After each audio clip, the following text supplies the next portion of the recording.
This is my favorite literary movement, and the artistic works in this period, which is mostly poetry, are very significant. Romanticism talks about life as natural as you experience it. This movement arose towards the end of the 18th century and reached its optimal state in the early decades of the 19th century.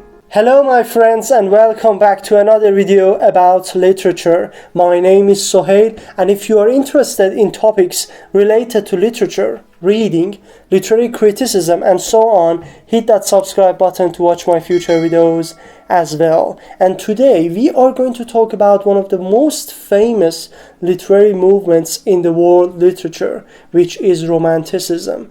And Romanticism is one of the beautiful movements in literature because it talks about life and the beauties of life, and I believe this is what we call the pure literature.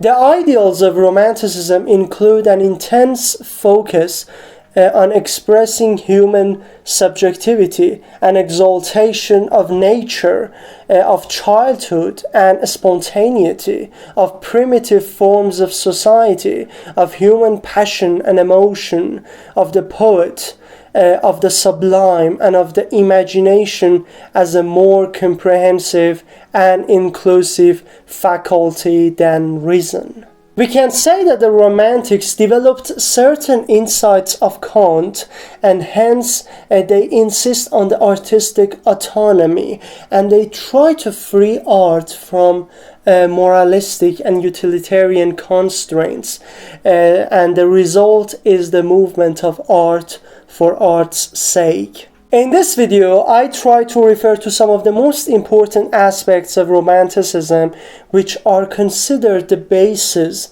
of this movement, and understanding them means to understand the general atmosphere and beliefs of the Romantic figures. So, without waste of time, let's dig in. Number one is the idea of individuality and subjectivity. Many of the Romantic figures were influenced by the French Revolution, and they saw this important historical event as a new era of social and individual liberation, as well as human struggle for freedom, identity, and also the mastery of knowledge.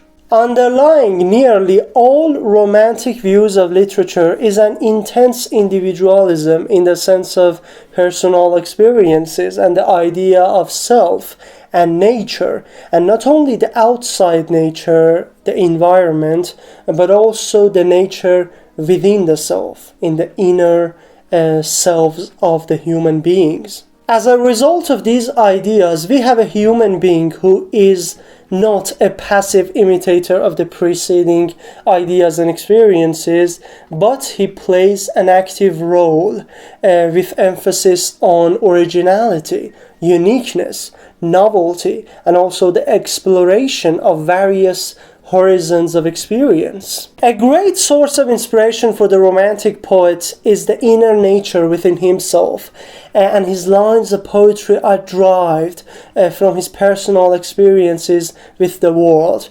And the word experience is a key word in the Romanticism because the poet writes about, for example, a nightingale as he experiences the feelings and thoughts for that nightingale. And this is the communication of the individual poet to the natural world.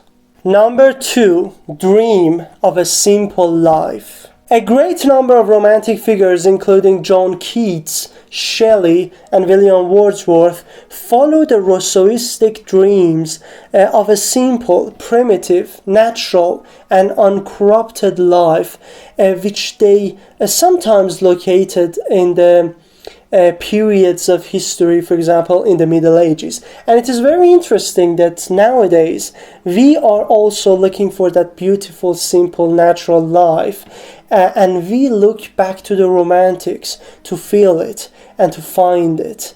This is very interesting. Personally, I believe that that was the life. that natural life is the true and pure sense of life. And we all need to get back to those times. But the Industrial Revolution and the modernism is corrupting our lives. And unfortunately, we are unable to go back in time to feel and experience the life as the Romantics did. This is why William Wordsworth held that the poet should emulate the language of the real life, which has a sense of childhood and innocence in the perception. And many writers of this period revived the primitive forms of literature, for example, the folk tale or even the ballad. Number 3 is the concept of nature. In order to define the concept of nature in the tenets of Romanticism, it is better to compare it to the previous ages and previous movements and to see how they define the word nature. For example, the neoclassics. The concept of nature, according to neoclassic writers like Alexander Pope, was an eternal, unchangeable, and hierarchical order of the cosmos, and also a certain criteria for human thought and behavior. But for the Romantics, nature was transformed into a living force which is held together as a unity by the breath of the divine spirit, and it is infused with a comprehensive symbolism resting on its profound moral and emotional connection with human subjectivity. The idea is that for Romantics, nature is both the outside nature and also the inner nature of the subjects, which controls their behaviors, thoughts, and emotions. And it is very important in the case of Romantics because it is not a passive force, but an active force which drives the ideas and emotions out of human beings. According to Samuel Taylor Coleridge, nature is the language of God. Number 4, the significance and the dominance of imagination. The most crucial human faculty for the Romantics was the idea of imagination, which is considered as a unifying power, one which could harmonize different human perceptions, such as reason and sensation. The poets of this movement exalted the function of imagination, viewing it as a vehicle for attainment of truth beyond the phenomenal world and also beyond the reach of reason alone.